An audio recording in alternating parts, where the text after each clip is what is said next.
Assalamualaikum warahmatullahi wabarakatuh. Pemirsa subscriber ke Sunda anu satia satuhu manco dina dangat ayana urang neraskeun deui hanca dongeng harta tinemu dosa bagian ke-17. Ieu anu nganggitna nyaeta Bapak Tatang KS. Sumangga supados teu nyangkolong teuing kana waktos wilujeng ngadangukeun. Dan atos tong nangis wae keun sing sabar tong seueur teuing nu diemutan bilih janten teu damang. Upami kitu mah atuh juragan teh hawatos ka abdi, kalayan upami juragan kitu wae mah sawios abdi bade ngejati dieu. Ngadenge harewos bujangna kitu Nyi Supiah ceurikna jempe malah make jeung cengkat sagala. Panon ngareret ka kamar taksiran ningali salakina geus balik deui atawa acan ti kamar mandina. Geus kitu Nyi Supiah ngojengkang ka hareup gek diuk dina kursi paragi sasari niis.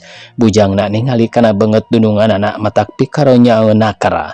Panon carindu lobu karusut da puguh tas ceurik sakitu lilana. Bujangna ngareret di jero kaluar. Katingali Nyi Supiah ngagupayan tuluy omod kaluar nyamperkeun. Bari panona ngareretan kana pelebah lawang nu ka dapur. Pamikirna bisi dunungan lalaki kaluar ti kamar mandi. Omod Nyi Piah ngaharewos. Engke di mana juragan pamegat geus deuk indit deui. Wayahna maneh ditinggalkeun heula ku urangnya. Dupi juragan bade ka mana kitu? Omod malik nanya bari ngaharewos. Dek nuturkeun juragan pamegat hayang nyaho ka mana cigna lantaran tetep urang tegarna hate. Upami kitu mah sawios abdi ge bade nuturkeun we deui paribasana pae hirup ge abdi mah hoyong sareng juragan istri. Nyi Supiah bari nyurungkeun awak bujangna kulantaran kadenge slot pantok kamar mandi disada. Atuh ku ayana kitu pikeun bujangna sureti gancang ngaleos asup deui ka jero. Nu teu lila Jatnika Wiharta ngurunyung ti kamar mandi ka patengahan tuluy kebat asup ka kamarna. Bujangna mah tuluy kebat ka dapur. Sanggeus ti cai Jatnika Wiharta muka lomari nyokot pakaian anu bersih abongkena pakaian loba mani ditatab teu sirikna ngaganti pakaian teh sapoe sakali kalawan kaayenakeun mah tara telat di minyak rambut. Jeung bajuna memeh dipake teh dikocrotan heula ku minyak sengit merek Paris. Teu kitu ku minyak kolonyo cap 71. Lamun hade di Bandungan ti kadeukeutan mah tingkah polahna Jatnika Wiharta dina mangsa kiwari teu beda siga jalma bekir pamindo atawa benang disebutkeun cok-cohagna mah nu mulangkeun panyiraman teh lain babasaan. Buktina ku ayeuna make daek ngaluwis jeung di minyak sengit sagala ka pamajikan sok rajeun ngagalekan ngoconan sagala rupa anu hartina teu beda siga jalma nu anyaran mangkat begera ka awewe. Kira meunang saparapat jam Jatnika dangdan ku pakaian nu weuteuh manehna ngojengkang ka tukang nyamperkeun deui ka bujangna anu keur mirun seuneu di hawu. Mod kadi heula sakedeung. Jatnika Wiharta ngagorowan ti lawang jajalaneun ka dapur. Tekungsi dia tembalan heula jung omod dangtung tuluy nyamperkeun ka dununganna bari nanya. Ya mod, bisi urang ke balikna rada telat, lamun peuting aya nu ngagogoro ka urang, kumaneh tembalan. Nembalanna kieu. Aya, ieu Jatnika mah mangga antosan sakedap. Omatnya mod, ta ieu ampihan keur jajan. Omat ka eceuna mah ulah bebeja dibere duit ku urangnya. Bisi ngambek lantaran kapanggih ku eceuna mah teu meunang barang bere pisan, ngarti?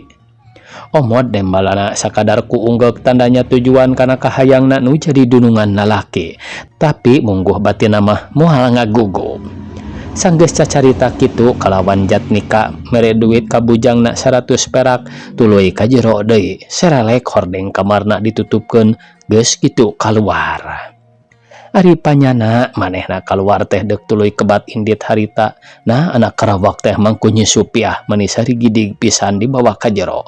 Gek diuk dilahun bari cacalakatakan teu beda ti jalma mabok ku arak. Nyi Supiah teterejel bari beungeut kaluas kalios ka ditu ka dieu teu sirikna ditutupan ku dampal leungeun tayohna baroraah daek ngaladenan kana permaksudan nu jadi salaki.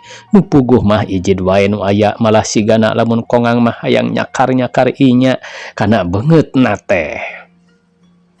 Awahing ku teterajala kalawan banget na tedaik cicing nya berkah Nyi Supiah teka palingan samalah make bisa lesot tina panangkep salakina anu harita keneh sanggeus lesot mah Nyi Supiah gancang ngaleos ka dapur nyamperkeun ka bujangna ngadon cinutrung hareupeun hawu. Waktu Nyi Supiah keur cinutrung di hawu kadenge sora nu ngahewat di jero imah mani norotot diselangku sora ngahariring. Ku ayana ngadenge sora nu ngahewat norotot Nyi Supiah ngalieu ka patengahan si mana horeng anu keur hehewatan di selangku ngahariring teh salakina tayalian Jatnika kituna teh make jeung lejeg sagala lelempangan kaditu ka dieu di tengah imah teu lila jempe mani jemplingna ka kawas gaangkat tincak teu aya sora nu hehewatan atawa nu hahariringan da puguh Jatnika eureun tina ngahewat jeung ngahariring teh tuluy mukaan almenak estu teu sirikna ditinggalian antara tanggal jeung poe teh siga aya hiji hal nu baris dising hareupan atawa urusan nu sejena kulantaran di jero imah jempling Nyi Supiah ngojengkang lempang lalaunan anu maksudna deuk nempo nah salakina jempe teh geus indit atawa encan. Lolos sirah Nyi Supiah nonghol ti lawang ka petengahan bari panon gular-gilar ngareretan barang breh teh salakina keur ngajenteng bari ngilikan almenak anu ngagantung dina tembokan deket panto lawang ka papiliun. Ku Nyi Supiah diawaskeun ti kajauhan kalawan timbul caritaan dina hatena. Na keur ningalian naonna eta jelema aya ku anteng-anteng teuing nempuan almenak. Kakara kaluar ceritaan dina batin kitu gancang Nyi Supiah mundur deui tuluy asup ka dapur kulantaran katingali salakina nu tas ngilikan almenak teh meuli ka tukang samalah make tuluy kebat asup ka kamarna anu teu lila kaluar deui ka patengahan bari ngeukeweuk bungkusan geus kitu keletrek muka kunci panto papiliun bray pantona muka tuluy Jatnika asup ka kamar papiliun anu meunang meresihan bujangna. Ujug-ujug serengeh wae Jatnika nyerengeh seri sorangan dumeh ningali spray jeung sarung bantal mani ngareplak barodas tidinya keresek muka bungkusan wur kembang warna 7 diawur-awurkeun kana luhureun spray geus kitu tuluy ngocrot-ngocrot minyak seungit meh deuk beak sapeles. Sanggeus ngawur-ngawur kembang jeung ngocrot-ngocrot minyak seungit jepret panto papiliun teh dikoncikeun deui kalawan koncina dipesakan.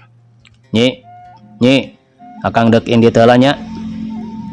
Nyaritana kitu teh bari ngagebrogeun panto hareup gejelik turun ka taneuh tuluy ngencis indit bari lempangna ngagedeg siga nu rusuh. Dasar jelema kawas nu rada teu hideng ceuk Nyi Supiah ku kulutus sorangan bari ngojengkang ti dapur ka patengahan. Bade ka mana deui cenagan juragan pamengget teh tos angkat deui bujangna nanya bari norojol nyamperkeun. Nyawa teuing atuh omod eta meureun datang panyakit weureu ku awewe beda karasana kana batin ge salaki anu kagoda ku awewe mah aya alusna ketang balik-balik kanan ngahiji jeung urang. Lamun teu seug sieun doraka mah di endrin meureun sina kejer urang mah nyeri luar biasa saumurna ge kudu jadi kolot can pernah disebut sia sok sumawona diteunggel mah can ngalaman disintrek-sintrek acan sigana najan nepi karup ku padung rap ku lemah ge moal burung yang celak wae kenyerian diri urang mah mod. Omod kumaha urang tuturkeun we yu sugan can jauh. Penasaran urang mah hayang nyaho sok ka mana cigna. Sawios gantong disusul-susul sagala kacape-cape sareng teu aya hartosna sakinten upami kapendak. Ayeuna mah kieu gan engke teh wengi Salasa sanes. Ari kitu kumaha mod? Nyi Supiah bari geek diuk dina kursi paroman rada marah mai. Tah engke di mana juragan mulih kalayan anjeunna kulem nyalira di kamar papiliun urang arintip ku urang hoyong terang bade naon maksudna anjeunna nyebatkeun tiap-tiap malam Salasa Jumaah bade kulem nyalira. Nya bener mod cing ilikan panto papiliun teh dikunci Kojengkang omod lempang anu maksudna dek ngilikan panto papiliun dikunci hentena. Barang diseret-seret pageuh teu daek muka anu tetela panto teh dikunci. Muhun we dikunci gan sareng rupina kuncina ge dicandak. Mulur omod bari dongkok noong ka jero tina liang kunci. Gan omod nyalukan bari ngagupayan dunungan awewe Kojengkang nya Supiah nyamperkeun tuluy manehna noong tina liang kunci. Barang katingali dina luhureun sprek maya kembang wungkul kalawan kaambe seungit minyak mani hiliwiran. Hate nya Supiah sanggeus ningali ka kamar papiliun pinuh ku kembang ngadak-ngadak hate jadi ratug. Geus kitu gek diuk deui dina kursi mikir kumaha petana hayang neangan jalan gesan ingkah ti imah anu maksudna neangan pikeun kasalamatan hirup sangkan ulah jadi korban teu pupuguh anu ceuk basa sompral nama sieun jadi mamangsa wadal haliah dunya. Sabot ngahulang aya kana 5 menit na teu karasa waktu nyerelek geus nincak kana wanci magrib kalawan kadenge bedug disada di masjid. Anu teu lila jeung Nyi Supiah nangtung tuluy nutup-nutupkeun jandela jeung kadenge hordeng nyerelek ditutupkeun. Mod, ari maneh geus dahar? Parantos gan bade naon kitu? Bujangna malik nanya bari ngalieur tina pelebah lawang kamarna ka patengahan. Ah henteu eta we bisi can dahar. Aring geus onaman syukur ular Nyi Supiah. Geus kitu jeung nangtung deui Kojengkang ngalengkah asup ka kamarna goledag ngedeng kitu ge lain deuk sare ngan sakadar deuk ngalempengkeun cangkeng. Di Bandunganana kaayaan Nyi Supiah ti santas nanyakeun ka hiji dukun tina kaayaan rumah tanggana sigana teh mani geus teu garenah cicing. Hate sumeblak najan keur dahar ge sigana teh anu teu mirasa. Hariwang jeung kasalempang teh mani maroconghok pika keungeun asa narampe diri asa kalaletir teu puguh. Samalah dina waktu harita sajeroning nangkarak bengkang teh mungguh pipikiran mah teu weleh kumalayang rusras ka alam ka tukang-tukang dibandingkeun jeung alam nu ayeuna keur dilakonan memang asa jauh pisan perbandinganana ceuk pikirna. Memang hirup aing baheula karasa lahir mah nyata hirup cicing dina kasangsaraan liuk eueuh ragap teu aya estu dahar sore henteu isuk teh lain babasan ku ayeuna hirup aing anu sakieu raja kaya luyuh layahna imah gedong sigrong pake jeung dahar teu kurang anu ceuk pandangan batur mah aing teh hirup di saantero kampung ieu estu jadi jalma nu pangbeungharna. Memang dibandingkeun tina sudut kadunyaan mah aing teh jauh jeung alam-alam nu baheula tapi kurarasaan masih ngeunah keneh baheula najan hirup bari jeung teu boga ge kitu lamunanana Nyi Supiah dina waktu harita meni anteng naker ngabanding-bandingkeun tina soal kahirupan. Peuting eta teh kabeneran nincak kana malam Salasa Kaliwon katambah-tambah kabeneran nincak kana wanci Isya kadenge solat cai hujan ceruk celak ninggang kana kenteng anu beuki rilah hujan asa beuki kerep najan leutik tapi ngarecek di barung ku sora angin di luar mani ngagelebug gelap buburi nyayan disambung ku sora guludug mani ender kolotrak gebeg Nyi Supiah ngagebeg hate mani ratu growas lain dikieuna dumeker anteng ngalamun ngadenge sora ngolotrak tarik naker. Naon mod? Tanya Nyi Supiah bari ngorejat hudang sirah nonghol nempo ti lawang kamar patengahan. Ieu gan sapu kadupa ku abdi uler bujangna bari nyarandekeun sapu kana tembok dumeh kadupa ku sukuna. Sugan teh naon bieu mah meuni reuwas tong wakasare mod di dia anggur di luar mah enggak gan ke bade ngabantun heula sarung uler bujangna bus ka kamarna samping sarung nu nyampai dina tambang sasampayan teh dibedol geus kitu nyamperkeun ka dununganana anu cunggelik diuk dina kursi di patengahan gek omod diuk hareupeun dununganana bari dihahayung kungan diharudum samping sarung. Tos tabus setengah salapan tak acan sumping keneh juragan pemeget teh mangsa bodo teuing deuk balik syukur henteu paduli balik-balik kanan datang sok asa nimbulkeun karudat hate urang mah komo hujan kieu mah moal daekeun. Ih, meni camedem kitu di luar. Sarengna asa meni tos jempling kieu kakara jam 6:30 ge. Omod bari noong tina kaca keluar, katingali meni poek mongkleng. Ari katambah-tambah hujan masih keneh ngerecek. Jempling sotenan di urang mod, di batur mata masih galecok keneh nu ngawarangkong. Ular nyusupiah dumeh ngadenge tetanggana nu deket masih ngawarangkong. Keureuh kitu.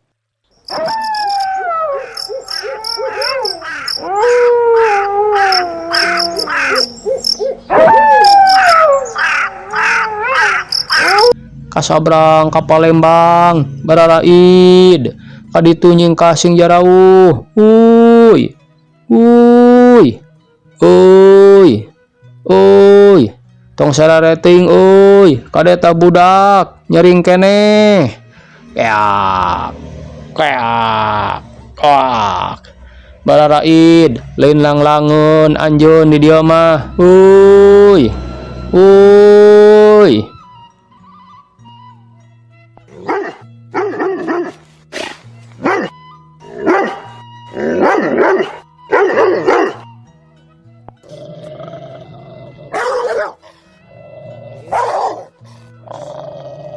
Suara anjing ngagogog jeung nu babaung. Udag kaditu kalong, udag. Tatanggana nyusupiah peting harawok, domeh ngadenge suara manuk kuak-kuakan ngulincer kaditu ka dieu. Dibubuh ku suara anjing babaung mani asa kusarieup naker kakeung asa narampo. Ngaharaokan naon eta tegan mani rame kitu. Eta aya manuk leuweung ular nyusupiah bari ditungtungan ku dehem pundukna dirampaan taksiran bulu punduk muriding. Ih, aya ku parantes omod bari murungkut malah diukna ge make pindah kana kursi deket dununganana kulantaran keur manehna ge nyarita kitu teh ngarasa keung dumeh ngadenge anjing hawar-hawar babaung. Anjing bogana mangsar di tereureureuh babaung. Bari saralak sirilik kaditu ka dieu siga keur nudag jelema nu teu kenal. Hi, si kasebelan aya ku pantes hujan ngaririncik anjing babaung teu beda asa ngadenge suara ajag di leuweung.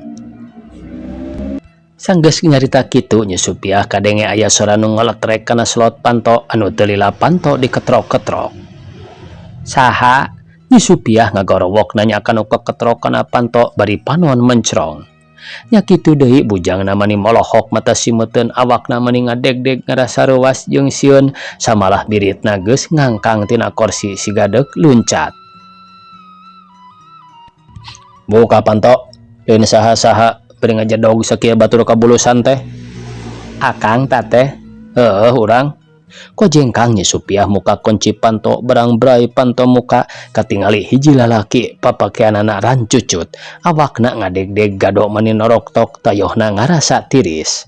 Tayalian eta lalaki kahujanan teh jatnika kakara balik sanggeus panto dibuka sup bus asup ka jero jepret panto dikuncikeun deui ku Nyipiah. Nah atuh mani huhujanan teuing Kang. Kahujanan sote bieu di dinya di parapatan dari ditumah kana beca ular jatnika bari asup ka kamarna sakitu cai hujan tina baju nyerak celakanana teh. Bujang nama sanggeus katingali dununganana balik mako jengkang ka dapur kur mirun seuneu anu maksudna deuk naheureuh cai ajangan nyician kopi keur dunungan. Mod, amod. Kulan ular bujangna kesit nembalan bari norojol ti dapur ka patengahan. Cing kacaikeun tah pakean baraseuh ngadon sok ditunda dina kursi. Nyusupiah nitah mindahkeun pakean baraseuh urut salakina. Karawak pakean baraseuh teh dirawu tina kursi tuluy dibawa ka kamar mandi. Geus kitu omod balik deui ka jero kalawan mawa cai kopi sagelas meni ngebul sok ditunda dina meja hareupeun dunungan lalaki anu harita keur diuk ngabaheuhai siga nu cape sirahna ngadang heua ka tukang. Omon ngaleos di ka dapur bus ka kamarna ngadon kekedengan dina dipan. Dina waktu jat nikah keur ngabaheuhai pikeun Nyi Supiah teu daek barang tanya jongjon we ngabetem. Malah diukna ge make pindah teu nyang hareupan salakina da puguh keur aya kakeheul. Teu lila leungeun jat nikah ngarongkong gelas anu dieusi cai kopi geus kitu regot. Regot cai kopi teh diuyup meuni siga nu nikmateun nakar. Sok gelasna ditunda deui kojengkang kana lebah panto dikoncikeun deui. Sanggeus jat nikah ngonci maneh di kamar papiliun kojengkang Nyi Supiah ka tukang nyamperkeun bujangna anu harita kasampah keur lalangkarakan dina dipan. Mod, aya naon kan? Tanya bujangna bari ngorejat hudang. Ditanya aya naon kuno jadi bujangna teh pikeun Nyi Supiah teu ngawaler ku omongan ngan sakadar curugna nunjuk kana lebah panto papiliun bari panon dirindatkeun. Anu harita isarah ti Nyi Supiah kitu teh nuduhkeun yen nu jadi salakina geus asup ka kamar papiliun. Ku ayana isarah kitu bujangna unggek nandakeun ngarti kalawan nyarita kieu deui ngaharewos. Sawios ulah waka ditoong kan pililung suruh bae. Kakarage nyarita kitu Nyi Supiah jeung bujangna mending ngarenjag hate raratug bulu punduk pating puringkak ngadenge sora nu ngageblig tarikna karasana asa eundeur disusul ku imah anu sakitu tohagana teh make asa ngarieg teu beda aya lini. Beuki lila eta sora nu ngageblig teh asa beuki kerep. Malah kadengena ku Nyi Supiah jeung bujangna beuki deukeut pisan. Atuh ku ayana kitu mungguh karasana dina mangsa harita asa nambahan keung. Awak ting sariak teu puguh. Panon pating pelencrong rarat deret kaditu kadieu. Burinyai cileger. Burinyai cileger. Seor. Seor. Burinyai cileger. A'udzubillahi minasyaitonirrajim. Ceuk Nyi Supiah bari mengpekan ceuli dumeh ngadenge sora gelap tarik nakara. Bujangna mah ngadenge sora gelap anu sakitu tarikna geus poho di kaera barang cileger barang kerbok wae muntang kana leungeun dununganana. Awah hing kuruwas jeung sieun. Awak mani ngadegdeg reket. Reket. Geblig. Rieg. Reket. Reket. Cileger. Ampun. Brai panto papiliun teh muka mending ngagebrai tarik nakar kacana pupus kabantingkeun. Nyi Supiah jeung bujangna ngajerit ngadenge sora salakina ngoceak bari ngageblugkeun panto. Geus kitu jat nikah nongtak Nyi Supiah digusur ka tengah imah. Geus kitu awak Nyi Supiah disered ka juru tembok gigireun lomari mainan siga nudek dibinasa kuno jadi salakina. Leungeun jat nikah anu kenca nyeke kana beheung Nyi Supiah anu katuhu ngabekem kalawan panon jat nikah meni buncelik teu sirikna biji kabeh huntu kadenge kakerotan. Beungeut Nyi Supiah meni geus geuneuk panon molotot kulantaran dicekek kalawan sungutna dibekem ambekan geus deuk leungit. Ningali kaayaan dunungan lalaki kitu peta bujangna anu katelah omod awahing ku karunya kanu jadi dunungan awewe leungit kasieun jeung kakeung dikersakeun timbul kaludeung ngadak-adak leber wawanen tureuh geus teu ngingetkeun kadunungan ngantop wae manehna kana kendi dieusi cai asak herang. Hiu kubro. Sirah jat nikah anu keur nyekek pamajikan teh ditinggang satakarna kuat ngadenghna ka tukang. Tidinya balenjang Nyi Supiah lumpat anu maksudna dek lumpat keluar tapi teu kaburu kebat kulantaran jat nikah ngorejat deui hudang ngarawel samping Nyi Supiah kuat ka awakna muih kapeterkeun ku salakina. Teu wudu pikeun bujangna mani lain heuheureyan waktu Nyi Supiah keur dicekek deui teu antap warah najan bari ti bebereg gege ngangkat kursi anu sakitu beratna waktu jat nikah keur nindihan dada pamajikanana bari beheungna dicekek kedua leungeun bujangna ninggangkeun deui kursi kana sirah jat nikah wiharta. Gebro cungkel jat nikah ngacungkel ka tukang malah make rada nyeuh sagala kana tegel. Waktu jat nikah nyeuh brai panto hareup dibuka belenyeng Nyi Supiah lalumpatan keluar bari jejeritan menta tulung kata tanggana anu kuanci harita geus sarare. Telila tatangga-tatanggana anu dareket ngadenge sora anu jejeritan teh budal kalaluar mani teu sirikna sabedogna. Karawaknya Supiah ditewak ku hiji lalaki anu katelah Mang Sarji. Aya naon Neng? Aya naon? Aduh, itu pun lanceuk jadi kitu. Aduh, tobat Gusti. Aduh, tulungan. Gebruknya Supiah ti bebet kalawan teu eling atuh harita kenehnya Supiah diparayang dibawa ka imah tatanggana dituturkeun. Kudu jadi bujangna katelah omod. Ilih, itu ilih kan euy. Kunaon juragan jadi kitu amuk-amukan teu puguh sagala dipepes-pepeskeun. Alah, deuleu itu euy, kaca ditenggoran kitu. Waktosna kabujang sae pamirsa, sakitu anu tiasa kapihatur. Wassalamualaikum warahmatullahi wabarakatuh.